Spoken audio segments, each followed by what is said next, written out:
Hello everyone. आज की video में डिस्कस करेंगे कंपनी के कुशासन का अंत और भारत में ब्रिटिश शासन की शुरुआत। ठीक है, आज का वीडियो का टॉपिक यह रहेगा और चलिए आज के टॉपिक की चर्चा करते हैं।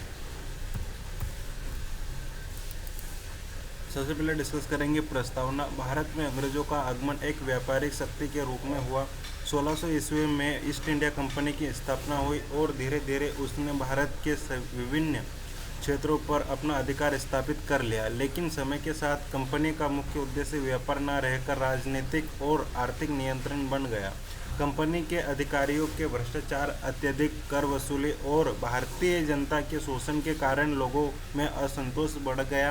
अंततः 1857 के महान विद्रोह ईस्ट इंडिया कंपनी की शासन की कमजोरियों को उजागर कर दिया और इसके बाद 1858 में ब्रिटिश सरकार ने कंपनी का शासन समाप्त कर प्रशासन अपने हाथों में ले लिया। यह घटना भारत के इतिहास में एक महत्वपूर्ण मोड़ थी। ईस्ट इंडिया कंपनी का कुशासन। ईस्ट इंडिया कंपनी ने भारतीय जनता के हितों की अपेक्षा अपने लाभ को अधिक महत्व दिया। किसानों से अत्यधिक भूमि कर वसूला जाता है, जिसमें उनकी आर्थिक स्थिति कमजोर होती गई।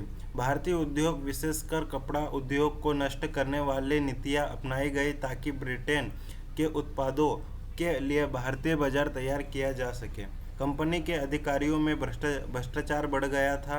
न्याय व्यवस्था भी निष्पक्ष नहीं थी और भारतीयों के साथ भेदभाव किया जाता था। सामाजिक और धार्मिक मामलों में हस्तक्षेप के कारण भी जनता में असंतोष फैलने लगा। इन सभी कारणों से कंपनी का शासन जनता के लिए अत्यधिक कष्टदायक बन गया। 1857 का महान विद्रोह। 1857 का महान विद्रोह कंपनी के कुशासन के विरुद्ध व्यापक असंतोष का परिणाम था। इसका तत्काल कारण नई एनफील्ड राइफल के कारतूस थे, जिनके बारे में यह माना जाता था कि उन पर गाय और सूअर की चर्बी लगी हुई थी। इससे हिंदू और मुस्लिम दोनों सैनिकों की धार्मिक भावनाएं आहत हुई।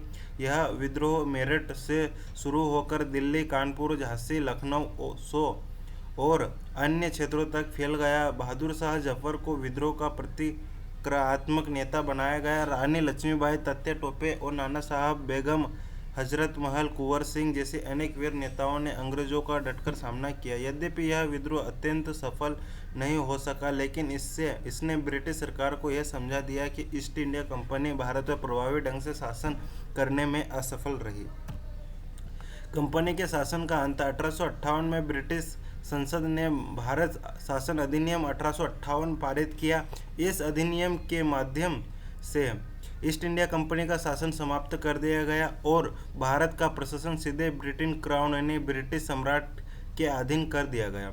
इस अधिनियम के प्रमुख प्रावधान निम्नलिखित थे। ईस्ट इंडिया कंपनी का शासन पूरी तरह समाप्त कर दिया गया।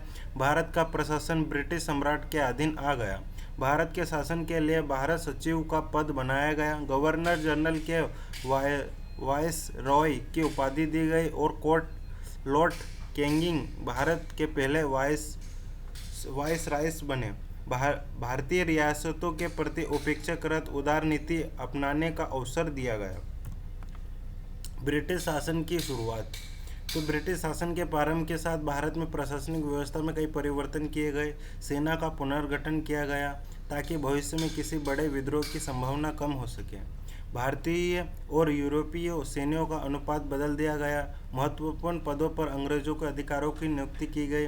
ब्रिटिश सरकार ने सदाचार और परिवहन के विकास पर भी ध्यान दिया।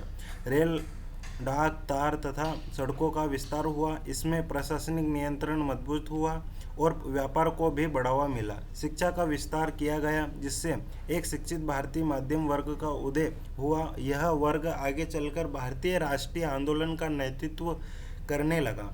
हालांकि ब्रिटिश शासन ने कुछ प्रशासनिक सुधार किए, लेकिन उसका मुख्य उद्देश्य भारत के संसाधनों का उपयोग ब्रिटेन के आर्थिक हितों के लिए करना था। भारतीय उद्योग का विकास सीमित रहा और किसानों तथा मजदूरों का शोषण जारी रहा।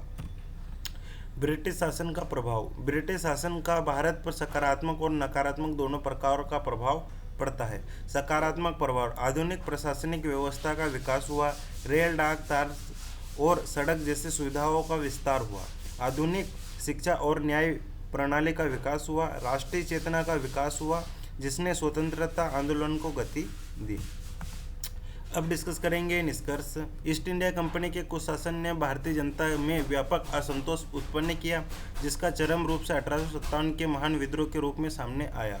इस विद्रोह के बाद ब्रिटिश सरकार ने कंपनी का शासन समाप्त कर भारत प्रशासन सीधे अपने हाथों में ले लिया। 1858 से प्रारंभ हुआ ब्रिटिश शासन लगभग 90 वर्ष तक चला। इस दौरान भारत के राजनीतिक, आर्थिक तथा सामाजिक जीवन में अनेक परिवर्तन हुए। यद्यपि ब्रिटिश शासन ने कुछ आधुनिक संस्थाओं और व्यवस्थाओं की शुरुआत की, फिर भी उसका प्रमुख उद्देश्य भारत का आर्थिक शोषण और समाजवादी हितों की पूर्ति था। अतः इसी शासन के विरुद्ध संगठित राष्ट्रीय आंदोलन विकसित हुए, जिनके परिणाम स्वरूप भारत ने 15 अगस्त 1947 को स्वतंत्रता प्राप्त की। आज के वीडियो में इतना ही। जय हिंद, जय भारत।